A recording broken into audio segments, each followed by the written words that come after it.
si vous avez suivi notre déclaration, c'est pas les positions. Nous avons dit le débat sur la Constitution et sur le président le troisième mandat du président Sassou n'existe nulle part parce qu'il est anticonstitutionnel.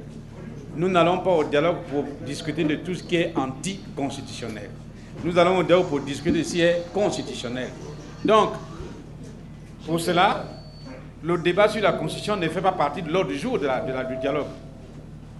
Parce que l'ordre du jour du dialogue, si vous introduisez la discussion, si nous suivons bien le PCT, c'est pour aller changer la Constitution pour l'intérêt personnel.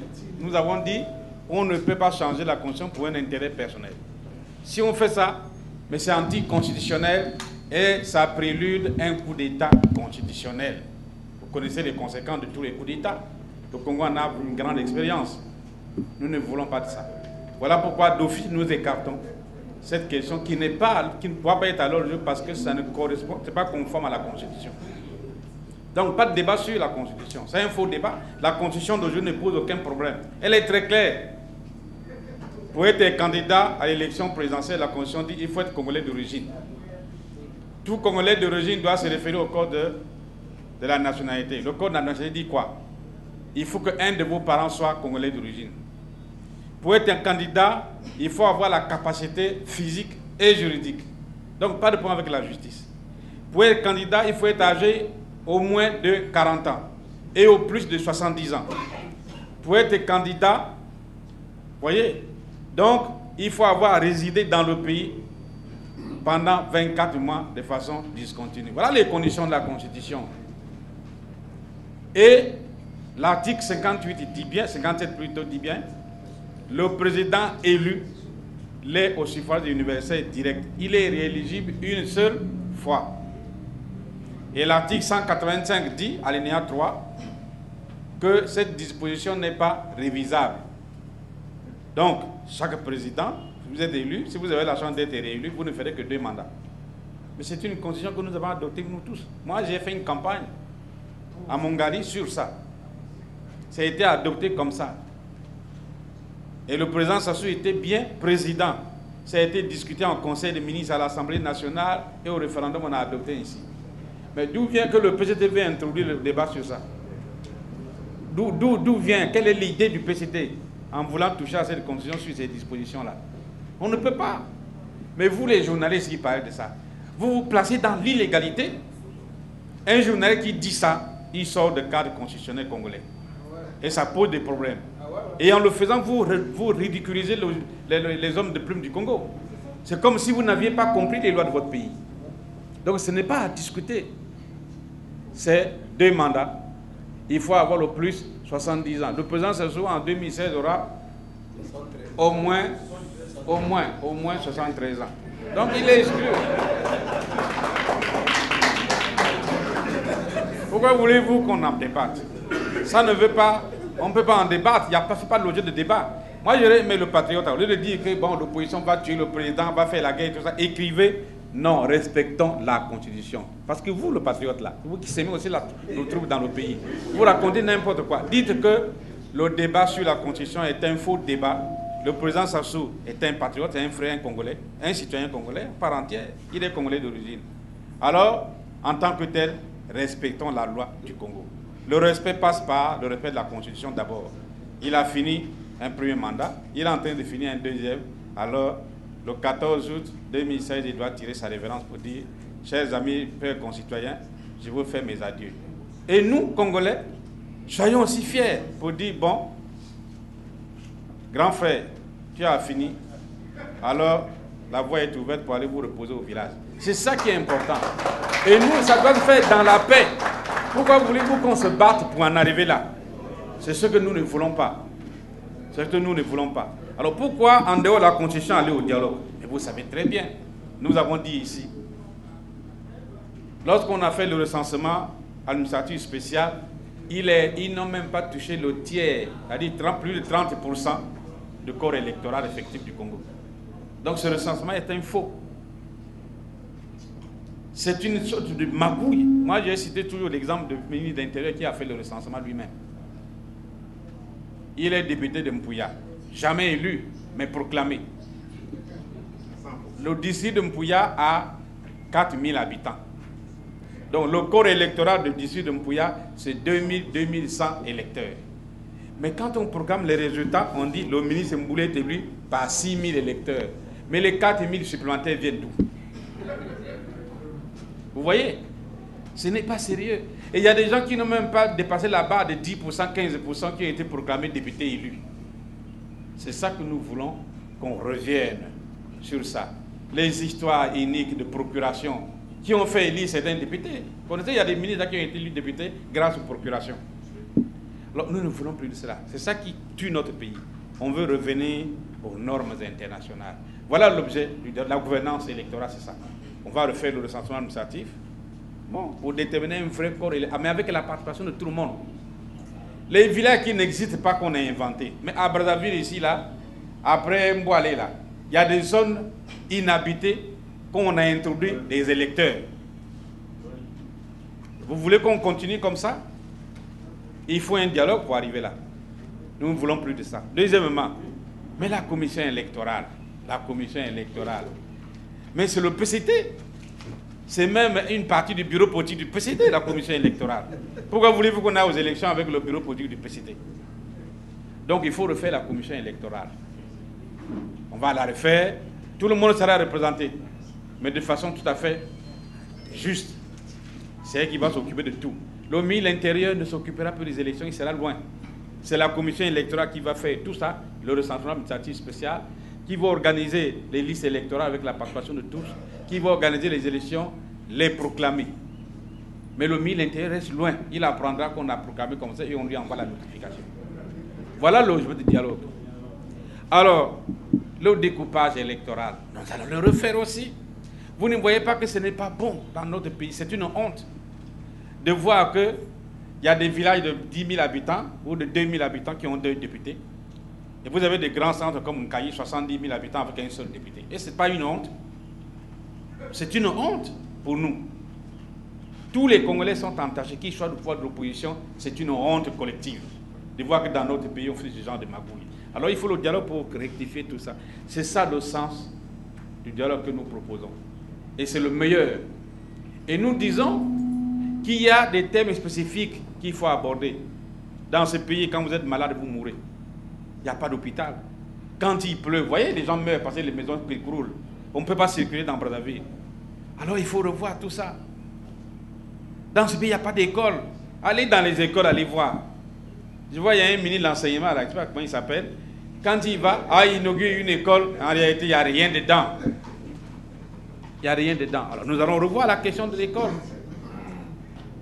Mais beaucoup de jeunes là qui sont ici, demandez, faites un petit sondage des jeunes qui sont avec nous ici. Je suis sûr qu'on trouvera 80% qui ne travaillent pas. Donc la question économique se pose. Donc, je peux citer comme ça les thèmes spécifiques pour dire il faut ça. Pourquoi on dit qu'il faut un gouvernement de transition? Mais le gouvernement actuel n'est pas capable d'appliquer ces mesures. Parce que certains d'entre eux, enfin beaucoup d'entre eux sont députés, mais des faux députés qui n'ont jamais été élus. Mais ils peuvent pas venir se déjuger en appliquant les vraies mesures. Voilà pourquoi il faut faire un nouveau gouvernement d'union nationale. Mais le PCT enverra ses ministres qui vont venir pour voir comment fonctionne un vrai gouvernement. Voilà pourquoi nous disons qu'il faut en mettre à la tête un premier ministre de l'opposition. Et l'Assemblée nationale qui est là, d'ailleurs vous savez que nous ne la reconnaissons pas. Parce que plus de 80% des députés ont été nommés, personne n'a été élu. Une telle assemblée est illégitime. Alors on va la dissoudre. Mais le Sénat c'est pareil, moi j'ai la liste ici. Les sénateurs élus, vous voyez, les gens du PCT, élection de sénateurs, ils envoient les listes comme ça. Et on lit par département. J'ai ici la Likwala, on met les noms, PCT, partout. Et on présente une liste globale. Les gens, on a déjà donné 5 000, et on dit ils sont élus. Depuis quand ça se passe comme ça? Nous allons supprimer ça au niveau du dialogue. Et on ira, après de bonnes élections locales, aux élections sénatoriales, nous aurons des vrais sénateurs. Des vrais. Donc voilà, l'objet, il est lourd, hein, l'objet du dialogue. Mais ce n'est pas l'amusement sur la Constitution qui ne pose aucun problème. Donc dites ça dans votre journal. Au lieu d'écrire que Mathias Zon a apporté les méthodes, je ne sais quoi là, écrivez. Mathias Zon a raison de dire que le débat sur la Constitution est un faux débat. Il faut aller au frère. Bien. Maintenant, votre deuxième question. Le président Hollande a déclaré qu'il ne faut pas changer de constitution pour les intérêts personnels. Et que dans ce cadre-là, il soutiendrait tous les peuples, pas les oppositions, tous les peuples qui se dresseraient debout contre ce genre de pratique. Mais il n'a pas besoin de moi pour dire ça. Vous savez que la France est un grand pays de longue expérience démocratique. Est-ce que vous croyez vraiment que le président Hollande a besoin de me rencontrer pour dire ça? Mais comment? Mais vous le réduisez comme ça. C'est quelqu'un qui a une grande pratique politique et démocratique. Moi, je ne l'ai pas rencontré pour dire ça. Vous voyez? Par contre, j'ai pris l'initiative de rencontrer les oppositions africaines, les opposants comme moi. Que vous soyez d'un parti ou d'une société civile, je leur ai proposé, mes frères, mais regardez le Burkina. Parce que moi, j'étais en contact avec le Burkina. Vous voyez le Burkina, comment ça se passe? Le monsieur là, 27 ans après, il vient encore modifier la constitution pour dire il me faut 5 ans de plus. Vous savez pourquoi? Il veut établir le record de président Sassou. Parce que le président Sassou va avoir 32 ans le 14 août 2016. Il poursuivait ça, 32 ans. Alors, les gens lui ont dit non. Les autres lui ont dit non, papa, il faut laisser ça. Tu as fait 27 ans, c'est beaucoup. Laisse. Mais le renouvellement, c'est quelque chose de positif. Vous ne voyez pas, même la nuit, la nature organise le renouvellement. Organise le renouvellement parce que quand vous naissez, vous êtes bébé, maman vous nourrit, vous grandissez, mais après vous déclinez, vous mourrez. Mais c'est un renouvellement naturel. Mais dans la société, c'est ça aussi qui nous amène au renouvellement. Donc, l'alternance que nous préconisons, c'est ça le renouvellement. Pour permettre à tout le monde de venir prêter main forte, d'apporter leurs compétences. Mais, franchement, je vous assure, qu'est-ce que le président Sassou ferait de plus si on lui donne encore 7 ans? Rien de plus. Voilà pourquoi, ça va bien. Voilà pourquoi il faut que tout le monde aille au dialogue. Les histoires que nous constatons là, dans les nuits là, des armes dans les rues et tout ça, mais ça nous fait honte. Pourquoi on sort les armes dans les rues? Pour aller combattre qui? La meilleure arme pour un peuple, c'est la bouche. Et il faut venir, chaque citoyen a une arme redoutable donnée par le Seigneur, c'est la bouche. Venez au dialogue, on discute, on arrête des positions communes et nous avons gagné tous. Et il n'y aura pas de perdants. Mais quand les armes, on sort ici, là, qui est perdant? Mais c'est le peuple congolais qui est perdant. Si ça saute là, les gens vont mourir pour rien. Pourquoi on doit mettre les armes alors que nous voulons aller dans la paix, au dialogue? Il faut arrêter ça. Tous les Congolais, ce sont des frères. Quelle que soit votre famille, nous sommes tous des frères. Nous n'avons pas besoin de nous battre, de nous tirailler, de nous tuer entre nous. Il faut aller au dialogue. Voilà pourquoi nous demandons que les gens doivent revenir au dialogue. Et la société congolaise est profondément attachée au dialogue. Si on fait un sondage normal, vous verrez, plus de 90% des Congolais se prononceront pour un vrai dialogue. Mais qui ne vient pas pour aller discuter des histoires de constitution, de quoi, mais pour aller discuter des vraies choses qui se posent au Congo. Donc voilà, on n'a pas besoin de mon intervention pour que le président Hollande comprenne ça pour dire. C'est dans la pratique quotidienne des Français. Rappelez-vous, depuis 1789, les Français sont dans le combat pour le respect des droits humains, le respect de la dignité humaine, le respect de la démocratie, le respect de la pluralité et de l'acceptation de la différence. Ils se battent depuis 1789. Nous, on vient à peine de commencer. Le parti unique nous a fait du tort. On a dit au parti unique en 1991 que c'est terminé. Malheureusement, on n'a pas appliqué. Alors, les choses auxquelles nous assistons, bon, on vient nous attaquer en plein meeting, on attaque chez Mirassa en pleine réunion, on fait ceci. Non, ça c'est vraiment, on nous a ramené au pire temps du mono. Il faut qu'on arrête avec ça. Monsieur le Président, s'il vous plaît. Bien. Mais c'est intéressant ce que vous venez de dire. Mais je constate que, vous savez, il y a un professeur, votre professeur, si vous préparez une thèse de doctorat, je ne sais pas sur quel droit, ce qui a c'est le droit public, mais il faut bien comprendre le droit public.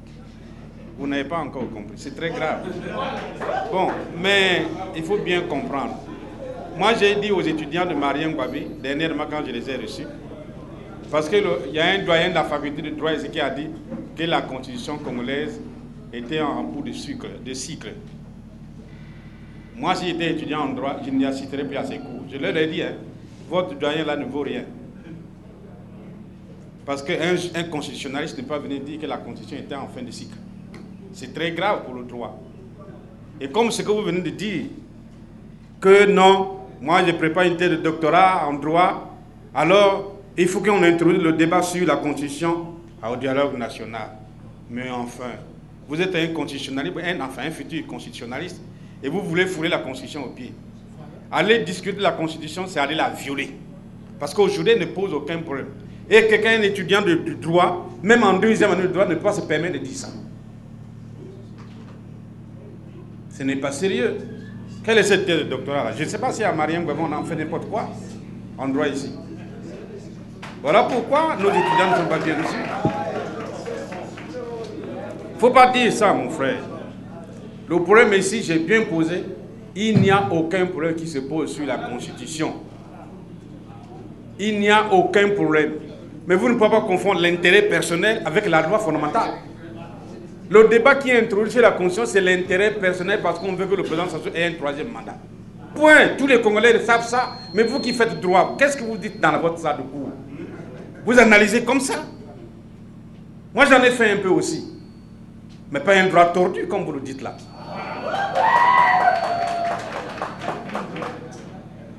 Donc, attention, il ne faut pas faire ça. Mais quand vous dites revendiquer votre droit de passer sur les médias publics, vous avez vu là, nous on n'a pas invité Télé Congo, hein, c'est ça non? On n'a pas invité pourquoi? Parce que même si nous invitons Télé Congo ici, ils vont passer là-bas, ils peuvent montrer l'image, mais ils vont fermer les bouches à ceux qui parlent. On a vu, l'UDA Mwenda est passé il n'y a pas longtemps là, a fait sa réunion au Phoenix, on a bien monté la salle, tout ça, et le journaliste et les camarades de l'UDA Mwenda, on n'entendait pas la voix. C'est du sabotage. Voilà pourquoi il faut aller au dialogue pour supprimer tout ça. Pour supprimer tout ça. Combien de fois nous n'avons pas écrit au président Sassou? Nous, on a écrit plusieurs lettres. Certaines publiques qu'on a ouvertes, qu'on a publiées. Pour lui dire ça, ça ne va pas, ça ne va pas, ça ne va pas. Mais vous connaissez la réponse. C'est le durcissement des positions absolument incroyable. Donc, il faut un dialogue pour aller réparer tout ça. Maintenant, les gens qui vont, ils demandent un gouvernement national parce qu'ils ont envie de rentrer au gouvernement. Vous croyez que quelqu'un comme moi, j'ai envie de rentrer dans un gouvernement? Franchement, regardez-moi bien. Vous croyez que j'ai envie de rentrer dans un gouvernement?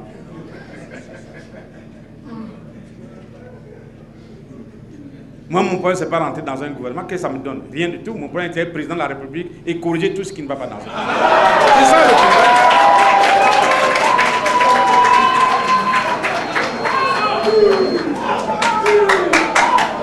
C'est bien clair. On fait un gouvernement d'union nationale parce que nous sommes partis de l'idée que tout doit se faire ensemble. Tout doit se faire ensemble. Nous ne pouvons pas dire on fait un gouvernement seulement les gens du PCT, ils n'appliqueront pas les décisions du dialogue. Nous ne pouvons pas dire il n'y a que nous qui allons faire un gouvernement de transition parce que les autres vont dire ah, vous n'appliquez pas aussi nos points de vue.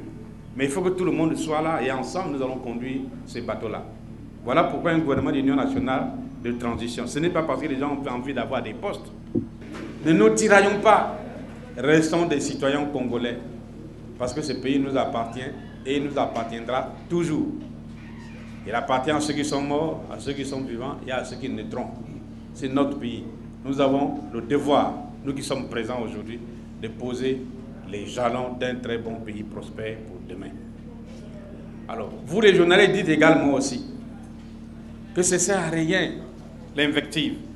Ça ne sert à rien des menaces par les armes qui circulent ici et là, dans les rues de Brazzaville, des grosses armes et tout ça. Ça ne sert strictement à rien. Vous savez, dans cette salle, quand Kadhafi est tué dans un égout chez lui, j'ai dit ici, vous voyez, Kadhafi était certainement l'homme le plus armé d'Afrique, mais il n'est plus. Donc les armes ne sont pas une solution. Disons à nos frères qui ont choisi le métier des armes là, Un autre citoyen congolais n'a pas le droit de supprimer la vie à un autre citoyen congolais. Nous sommes tous des frères.